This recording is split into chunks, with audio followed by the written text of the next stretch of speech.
લોકસભાની ચૂંટણી નજીક છે ત્યારે એબીપી અસ્મિતાના ચૂંટણીલક્ષી અહેવાલ જનતાના મૂડમાં અમારા સંવાદદાતાએ વાત કરી અમદાવાદના યુવાનો સાથે।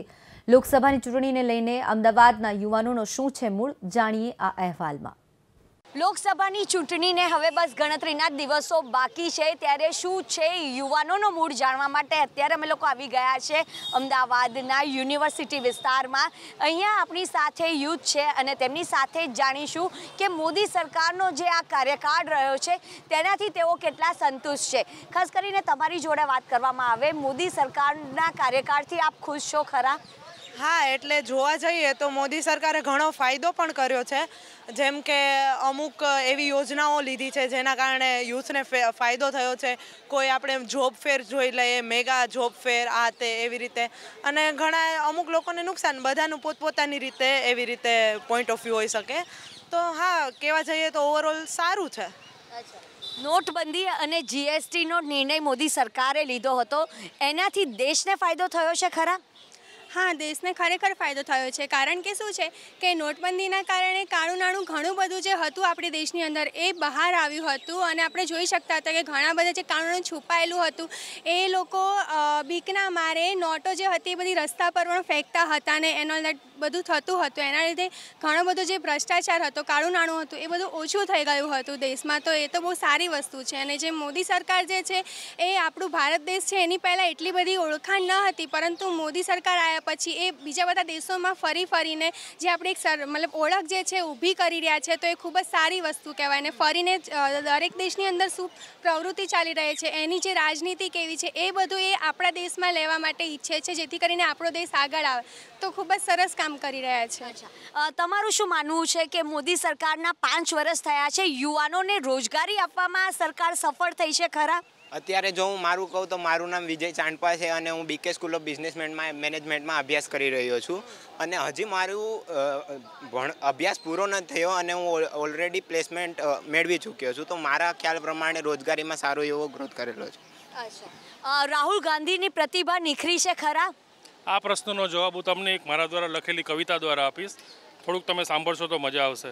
જરા આંખોं से पर्दा हटा लेना कि अब 19 आने वाला है, हर बात का सच तुम जान लेना कि अब 19 आने वाला है। એટલે જે વિપક્ષીઓ જે તમને લોકો પ્રપંચો ને જે બધા રાફેલ કરીને જે તમારો સમય બગાડે છે, એ બધાને સમજવા માટેનો સમય છે, કારણ કે હવે 19 આવે છે। હે સજી હે બારાત લોમડીઓ કી ઓર શેર पे सब गुर्राते हैं, है सजी है बारात लोमड़ियों की और शेर पे सब गुर्राते हैं, तू समझ के पत्ते अपने खोलना कि अब 19 आने वाला है। आ महागठबंधन ऊपरनो मारो प्रहार હતો। अब मंच सजेंगे मजहब के, अब मंच सजेंगे मजहब के और वो भी राम को चाहेंगे, तुम बातों में उनकी ना आ जाना कि अब 19 आने वाला है। जो खामोश तमाशा देखते थे कश्मीर से जब पंडित पलायन हुआ, जो खामोश तमाशा देखते थे जब कश्मीर से पंडित पलायन हुआ, वो तुमको लोकतंत्र समझाएंगे कि अब 19 आने वाला है। जो कारण बने हैं सरहद पे शहीद होते जवानों पर, वो देश प्रेम तुमको सिखलाएंगे कि अब 19 आने वाला है। जिनका लोहा मान चुकी, आ मारो तमारा प्रश्नों जवाब है, जिनका लोहा मान चुकी ये दुनिया अब फिर क्या कहना, जिनका लोहा मान चुकी अब दुनिया अब फिर क्या कहना, वो हार न जाए इन हिजड़ों से, ये बात तुम मन में ठान लेना। अब सब कुछ तुम पर निर्भर है, अब सब कुछ तुमको करना है, ये आखिरी मौका है प्यारो कि अब 19 आने वाला है। એટલે રાહુલ ગાંધી, મમતા બેનર્જી, માયાવતી, અખિલેશ યાદવ, આ જે કોઈ બી માણસો છે એ લોકોએ અત્યાર સુધી દેશનું નિકંદન જ કાઢેલું છે। દેશ અત્યારે એક સારી રાહ ઉપર જાય છે। મોદી સાહેબના શાસનની અંદર એ લોકોની એકદમ દીર્ઘદ્રષ્ટિ એમનું શાસન છે, એની અંદર સર્વેએ સપોર્ટ કરવો જોઈએ। કોંગ્રેસ કરવાનું બંધ કરો અને મોદીના ગીત ગાઓ। Thank you. તમારું શું કહેવું છે કે ખેડૂતોની આવક બમણી થઈ છે ખરા આ સરકારમાં? મારું એટલું જ કહેવું છે કે મારા દાદા ખુદ ખેડૂત છે, તો એની આવકમાં જોવા જઈએ તો જે આપણને જે પાક હોય છે ને એના પર જે શું કહેવાય એને ઇન્સ્યોરન્સ હોય છે, એ બધું મોદી સરકારે ઘણા સ્કીમો કાઢી છે, બરાબર ને। હવે મોદી સરકારે જનધન યોજના પર બી કેટલા ઘણા બધા અકાઉન્ટ્સ ખુલ્યા છે, એના પ્રમાણે જે અકાઉન્ટ્સ ટ્રાન્ઝેક્શન જે ઇન્ટરનેશનલ આપણી જે આખી ઇકોનોમી છે તેમાં એક ફ્લો આવ્યો છે। 2014થી લઈને 2019 સુધીનો જો કાર્યકાળ જોવા જઈએ તો એમાં આપણો જે જીડીપી ગ્રોથ છે એ ઓલ ઓવર 5 to 7%, એના વચ્ચે રહ્યો જ છે. કે આપણે જોવા જઈએ કે એમનો ભાજપ સરકારે આપણો જે GDP ગ્રોથ રેટ છે એ મેન્ટેન કર્યો છે. તમને કેવું લાગ્યું છે મોદી સરકારનો જે કાર્યકાળ રહ્યો છે તેનાથી આપ કેટલા ખુશ છો? મોદી સાહેબ 90 જેટલા દેશોનો પ્રવાસ કરી ચૂક્યા છે, એનાથી દેશને શું ફાયદો થયો છે? ઇફેક્ટિવ છે, ઘણી રીતે ઇફેક્ટિવ છે. જેમ કે આપણું કન્ટ્રીને જે ડેવલપ કરવામાં જે એમણે ભાગ લીધો છે ઇટ ઇઝ વેરી ઇફેક્ટિવ. પણ સામે છેડે જે એમને બીજા પ્રોજેક્ટ જે એમણે ચાલુ કર્યા છે મેક ઇન ઇન્ડિયાથી લઈને ઘણું બધું જેનાથી આપણે રોજગારો ઊભો કરવાનો છે, એ મેક ઇન ઇન્ડિયા પ્રોજેક્ટમાં હાલ આપણા કેટલા લોકો કામ કરે છે that is the main question. બરાબર, તમે તમારો પ્રોજેક્ટ કોઈ બીજી ગવર્મેન્ટને આપીને એમને એમ્પ્લોયમેન્ટ પ્રોવાઈડ કરવું that is unnecessary thing, that is unethical thing. So તમારે જો રોજગાર જ ઊભો કરવો હોય તો આ રીતે ઊભા કરો. તમારો આપણી કન્ટ્રીને ઘણા પ્લેટફોર્મ ઉપર ઊભી કરવી અને આપણું નામ વધારવું it is a very good thing. તો એ રીતે ઇફેક્ટિવ ઘણી રીતે છે. વિપક્ષની ભૂમિકા કેવી લાગી અત્યાર સુધીમાં? વિપક્ષ તો અત્યાર સુધી એ લોકો સત્તામાં હતા છેલ્લા 50-60 વર્ષથી, તો ત્યાં સુધી આપણે કોઈ એટલો સારો એવો ગ્રોથ દેખાણો નથી.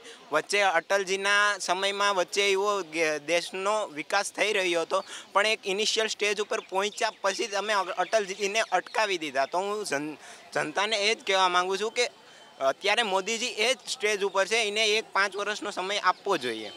5 વર્ષનો સમય આપવો જોઈએ. તમે શું માની રહ્યા છો? જે સરકારે જે કામો કર્યા છે, કાળું ધન લાવવામાં સરકાર સફળ થઈ છે ખરા? મને એ સબ્જેક્ટનો આઈડિયા નથી, પણ હું એટલું કહીશ કે મોદીજીનું જે કંઈ પણ છે એ is the best. In short, તમે કંઈ પણ ગ્રોથ જુઓ, ગ્રોથ ફેક્ટર પોઈન્ટ ઓફ વ્યૂથી જુઓ તો વર્લ્ડમાં આજે ઇન્ડિયાનું નામ થઈ રહ્યું છે. I am not concern with કે કયો પક્ષ કયા પક્ષની રીતે છે, પણ જેની એક તાકાત છે કે જે માણસે આજે ઇન્ડિયાને લોકો સમજતા થયા કે આ ટ્રીપ હોય 90 ડેઝની ટ્રીપ હોય કે વોટ એવર ઇટ મે બી, પણ જોવા જાઓ તો એ એક જ વ્યક્તિ છે. મને એટલું ખ્યાલ છે એઝ એન એસ્ટ્રોલોજર હું એક વસ્તુ કહીશ, નોસ્ટ્રાડેમસની એક આગાહી હતી કે એશિયામાંથી એક વ્યક્તિ આગળ આવશે and might be he is the man, right? I have to salute him. સવર્ણોને પણ 10% અનામત આપવાની વાત કરી છે સરકારે. શું આ જે માસ્ટર સ્ટ્રોક કરવામાં આવ્યો છે મોદી સરકારનો, એનો ફાયદો 2019માં થશે? જો 2019માં આ એક જ પોઈન્ટના કારણે ફાયદો ના ગણી શકાય. અને બીજું મારે મીડિયા માટે બધાને એક જ કહેવું છે કે તમે નરેન્દ્ર મોદીની રાહુલ ગાંધી સાથે સરખામણી ના કરો, કારણ કે બંનેનું લેવલ ઘણું અલગ છે. ક્યાં નરેન્દ્ર મોદી અને ક્યાં રાહુલ ગાંધી, એટલે આવી રીતે કોઈ પ્રશ્નો હોય ને કોઈને પૂછવાનું જ બંધ કરી દો, કારણ કે આ એક વસ્તુ તમે ચાલુ વોટ આપતી વખતે આપ કયા મુદ્દાઓને ધ્યાનમાં રાખશો? જો સૌથી પહેલો મુદ્દો તો એ છે કે આ એક હિન્દુ રાષ્ટ્ર, હિન્દુ જે ભારતમાં રહે છે અને એને ટકાઈ રાખવું હશે તો નરેન્દ્ર મોદીને વોટ આપવો જ પડશે. કેવી સરકાર જોઈએ છે? એવી સરકાર જોઈએ છે કે જે ખાલી એના પોતાનું ના વિચારે પણ આખા દેશનું વિચારીને દેશને આગળ લાવવાના ઘણા બધા પ્રયત્નો હાથ ધરે. જેમ કે અત્યારે મોદી સરકાર ઘણી બધી યોજનાઓ દ્વારા દેશને આગળ લાવવાના પ્રયત્નો કરી રહી છે. તો જે ભ્રષ્ટાચાર, જો કોઈ પણ સરકાર એવું દાવો કરતી હોય કે હું જ આવીને ભ્રષ્ટાચાર રોકી શકીશ, જે મોદીએ અત્યાર સુધી કર્યું છે એના કરતાં વધારે કરી શકીશ, તો એ આવી શકે છે, બાકી કોઈ નથી આવી શકે. કેવી સરકાર જોઈએ? મોદી સાહેબની. કેવી સરકાર જોઈએ? એબ્સોલ્યુટલી મોદી સાહેબ. કેવી સરકાર જોઈએ? 100% મોદી સરકાર. તમને કેવી સરકાર જોઈએ? વિકાસવાળી સરકાર જોઈએ. વિકાસવાળી સરકાર જોઈએ છે. તમને કેવી સરકાર જોઈએ? મને બી વિકાસવાળી જ જોઈએ છે, પણ એની સાથે સાથે આખા ઓલ ઓવર ઇકોનોમીનું બી ડેવલપમેન્ટ. એન્ડ જે મોદી સરકાર જે ઓલ ઓવર ઇન્ડિયાનો જે પ્રવાસ કર્યો છે, બરાબર ને, હવે અપક્ષવાળા હોય કે ભાઈ સ્પેસિફિકલી આપણે કોઈ બી પાર્ટીને આપણે ટાર્ગેટ નથી કરતા, પણ અલ્ટિમેટલી કહેવાય છે કે 500 કરોડનો ખર્ચો થયો છે. હવે 500 કરોડની સામે એની સામે આપણી ગુજરાતમાં કે આપણા ઇન્ડિયામાં એની સામે ઇન્વેસ્ટમેન્ટ કેટલું થયું છે એની સાથે તમે કમ્પેરિઝન કરી જુઓ તો it is a vast difference. બસ એટલે આપણે જોઈએ કે વિકાસશીલ પાર્ટી આવી જોઈએ. વિકાસશીલ પાર્ટી આવી જોઈએ. કેવી સરકાર જોઈએ? જે પાર્ટીના હિત કરતાં દેશના હિતનું વિચારે. જે પાર્ટીના હિત કરતાં દેશનું હિત જ કરે એવી સરકાર તમામ લોકોને જોઈએ છે. એક વિકાસશીલ કરે તેવી સરકાર જોઈએ છે.